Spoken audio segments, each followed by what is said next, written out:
High in the Himalayan foothills of Nepal, the air is thin, crisp, and carries the scent of pine and earth. Here the world feels untouched, ancient, and impossibly vast. The mountains rise like silent sentinels, their snow-capped peaks lost in the clouds, guarding secrets that have endured for centuries. The cliffs are steep and unforgiving, carved by time and the relentless forces of nature. Jagged rocks jut out over dizzying drops, and the ground beneath your feet can shift without warning. Mist clings to the rock, swirling in the cold wind, making every step perilous. The stones are slick, and the air is heavy with moisture, blurring the line between earth and sky. Far below, a river winds through a lush emerald valley, a ribbon of life in a landscape of stone. Its distant roar is a constant reminder of how high and exposed this world is, and how small we are in its presence. Here, on these sheer cliffs, the Gurung honey hunters risk everything for a rare and dangerous treasure: mad honey. For generations their people have braved these heights, drawn by the promise of this golden, intoxicating nectar. Armed with handmade rope ladders woven from local grasses and bamboo and guided by skills passed down through countless generations, they scale these vertical cathedrals. These cliffs are home to the world's largest honeybees, Apis laboriosa, whose hives cling to the rock like living jewels. The bees build massive hives on sheer overhangs, far from predators, but not from the determined Gurung. Each hive can weigh hundreds of pounds, and harvesting its honey is a feat of daring and precision. For these men, the cliffs are sacred, and the hunt is a ritual of courage, respect, and deep connection to the land. Before every ascent, the hunters gather at the base, united by tradition and purpose. Before each climb, prayers are offered to the forest gods for protection and bounty. Incense smoke drifts through the air, carrying their hopes and fears to the spirits that dwell in these ancient mountains. The hunters know they are guests in this vertical kingdom, moving with humility and resolve. Every movement is deliberate, every breath measured, as they inch their way up the cliff face. The air buzzes with anticipation. Every hunt is a high-stakes dance with death. The tension is palpable, etched on the faces of the hunters as they prepare for the challenge ahead. This is more than a job, it's a calling, a test of human endurance against nature's extremes. The wind bites, the sun scorches, and exhaustion is a constant companion, but the hunters press on, driven by tradition and pride. The hunt for mad honey is about to begin, a journey into the unknown where every step could be the last and every drop of honey is hard-won. What is a mad honey? It's no ordinary sweetener. This crimson nectar is infused with gray anotoxins from rhododendron flowers, making it both medicinal and psychoactive. In small doses, it's used as a traditional remedy for pain and illness, but too much can cause dizziness, hallucinations, even paralysis. The potency varies with the season and the flowers, making every batch a gamble. The Gurung have learned to respect its power, passing down this knowledge for generations. The spring harvest, when rhododendrons bloom, yields the strongest honey and the greatest risk. For the hunters, understanding this chemistry is survival. Mad honey is a gift from the mountains, but one that demands wisdom and caution. The mad honey hunt is a feat of teamwork and trust, a tradition passed down through generations of Gurung men. Each expedition is not just a quest for honey, but a test of loyalty, courage, and the unbreakable bonds that tie the hunters together. Preparation starts weeks in advance, with hunters weaving bamboo rope ladders, their only lifeline.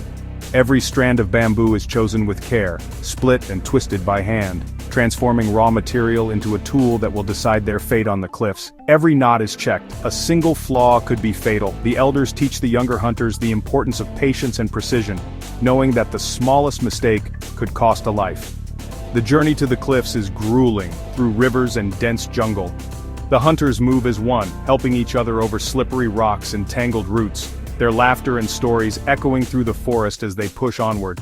At the base, rituals unite the team, offerings and prayers to the spirits for safety.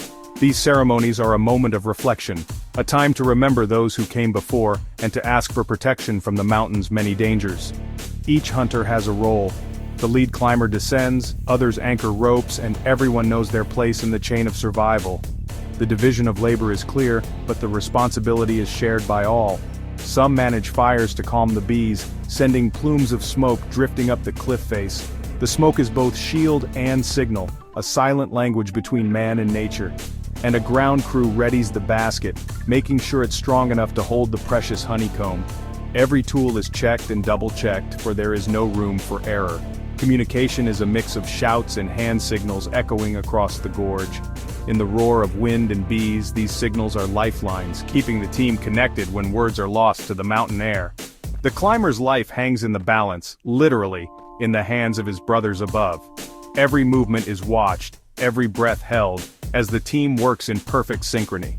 Trust is absolute. Their bond is forged in risk and shared purpose. In these moments, fear is replaced by faith in one another. This is more than a job, it's a brotherhood. The rope that connects them is more than just a tool, it's a symbol of their unity and their promise to protect each other. Every hunt is a test of collective courage.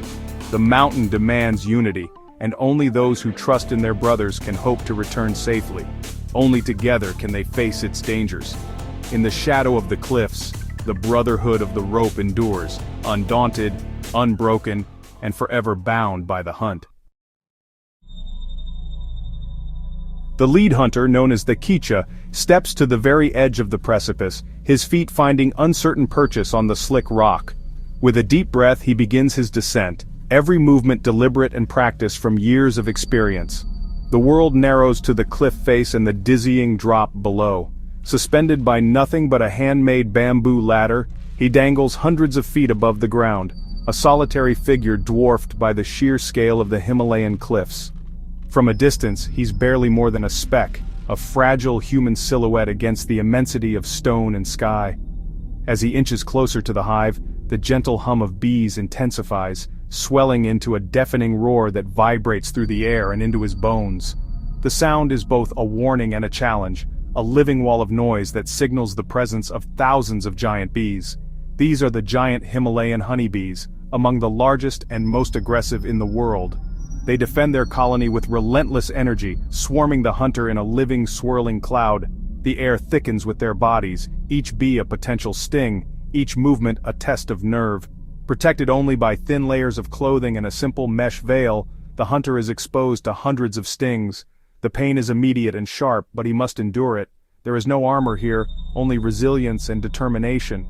Every sting is a reminder of the risk, but also of the reward. Panic is not an option. In this moment, calm and focus are his only defenses. His breathing slows, his mind sharpens, and he moves with the steady confidence of someone who knows that fear can be fatal. The bees sense agitation, so he must project only control. Below, his team works in careful coordination, lighting smoky fires at the base of the cliff. The smoke drifts upward, curling around the hive and the hunter, a crucial tool to pacify the bees and clear the hive for harvest. Timing and teamwork are everything. Too little smoke and the bees attack in greater numbers. Too much, and the hunter risks suffocation, his vision clouded and his breath stolen. The balance is delicate, and every second counts as the smoke swirls around him, blurring the line between danger and safety. Coordination is everything. Every gesture, every shout, every signal from below is vital. The team must work as one, anticipating each other's needs, balancing the risks, and ensuring the hunter's safety as he moves ever closer to the hive. The hunter is utterly alone in the chaos, surrounded by a storm of bees, battling pain, exhaustion, and the ever-present threat of falling. Each pause is a moment to gather strength, to push through the burning stings and the fatigue that creeps into his limbs. Every step, every movement is calculated, conserving precious energy for the hardest task of all, cutting the honeycomb free from the rock. His hands must be steady, his mind clear, as he prepares to harvest the golden prize. He hangs suspended between earth and sky, surrounded by fury and chaos, relying on his skill, his courage, and the trust he places in his team and his own experience. The world falls away, leaving only the task at hand. This is the crucible of the Gurung honey hunter, a test of endurance, bravery, and tradition. Only the strongest, most determined, and most skilled can hope to succeed in this ancient and perilous craft. The ultimate test has begun. In this moment, the hunter faces nature at its most raw and unforgiving, and the outcome will depend on every ounce of strength, wisdom, and courage he possesses. Hanging beside the hive, the hunter begins his delicate work. The honeycombs are massive, over a meter long, weighing up to 50 kilos. Using sharpened bamboo poles, he chisels and pries the comb from the rock. Each movement is precise. A mistake wastes honey or risks disaster. The hive shudders, bees rage, but the hunter's focus never wavers. In a flow state, he chips away at the wax, ignoring pain and fear. When a section loosens, he signals the team below. They maneuver the basket, ready to catch the golden prize. With a final push, the comb tears free and drops, caught in a moment of triumph. Cheers erupt, but the work isn't done. The process repeats, each cut as dangerous as the last. Fatigue and bee aggression grow, but vigilance is key. This is a high-stakes ballet, perfected over centuries. Every harvest is a victory over gravity and pain. With the honeycomb secured, the team returns to camp, exhausted but victorious. The air is thick with the scent of honey and beeswax. Hunters gather to separate honey from wax and larvae, using only their hands and tradition. The honey drips through bamboo baskets, dark red and potent. An elder tastes a drop, gauging its strength by the tingling on his tongue, a vital safety check. Every part of the harvest is used: honey for medicine and trade, wax for candles and waterproofing. Nothing is wasted, respect for nature is absolute. The processed honey is poured into containers, ready for the journey home. The camp buzzes with activity and relief. The most dangerous part is over. Now, the reward can be shared and celebrated. The mountain's gift will sustain the community. In the village, mad honey is woven into daily life and tradition. Used sparingly as medicine, it soothes pain and illness, never consumed casually. Knowledge of its power is passed down carefully, ensuring safe use. The honey is also a vital source of income, sold locally and abroad. This supports families and connects the remote community to the wider world. But everyone knows its dangers. Stories of poisoning are cautionary lessons. Only small, deliberate doses are taken. Discipline is key.